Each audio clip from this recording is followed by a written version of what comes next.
تعالوا نعمل رز بلبن سهل سريع زي بتاع المحلات بالظبط.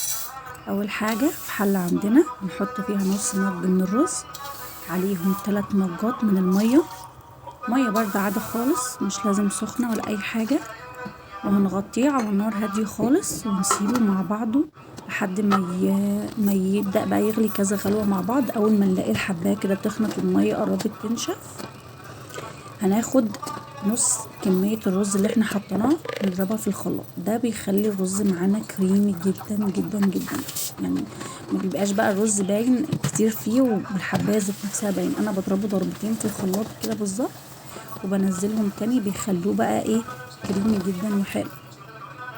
هنجيب عندنا كمية السكر حسب الرغبة، انا حاطه 6 معالق، عليهم لتر من الحليب. ده حليب يكون من حد مضمون منه، هو اي حليب يمشي بس ده انا بجيبه من الفلاحة عندنا. هنزل عليهم بكيسين من الفانيليا، هنسيب البولة اللي كان فيها الحليب زي ما هي، هننزل عليها بكريم شانتيه بطعم الكريمة اللباني، او لو عادي برضو مفيش اي مشكلة.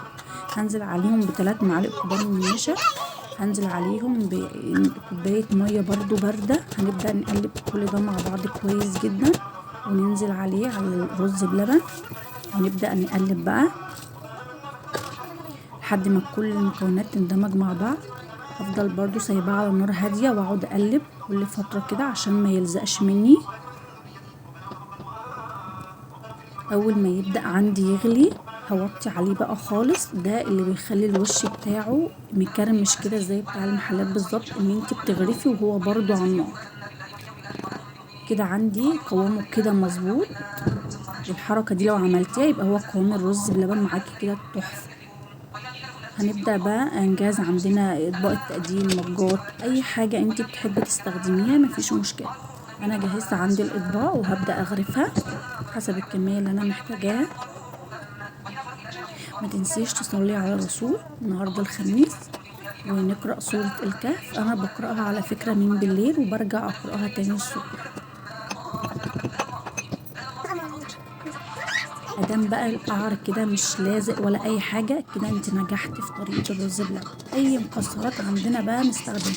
انا بجيب سوداني من العطار وبضربه عندي كده في الكبه كده ضربه خفيفه، بيبقى بقى بيخلي قوام الرز بلبن رهيب. انا محدش بياكل عندي رز بلبن غير ما بيقعد يقولي تحفه وقوامه مظبوط وسكره مظبوط كل حاجه فيه مظبوطه.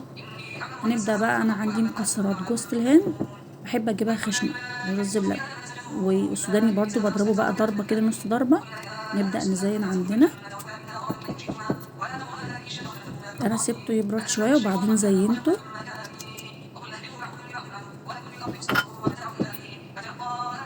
السوداني بقى ده رهيب، يعني انت لو عملت الحركة دي كله هيسألك على انت حاطة ايه على وش الرز بلبن، زي ما بيقعدوا يسألوا محدش بيبقى عارف، هو بيبقى بياكل حاجة حلوة فمش عارف هي ايه اللي عليها اصلا، ما بينهوش ان هو سوداني خالص. بس كده خلاص خلصت، سهل بسيط، وهنزل لكم الفيديو بارت 2 شكله بعد ما ساعة.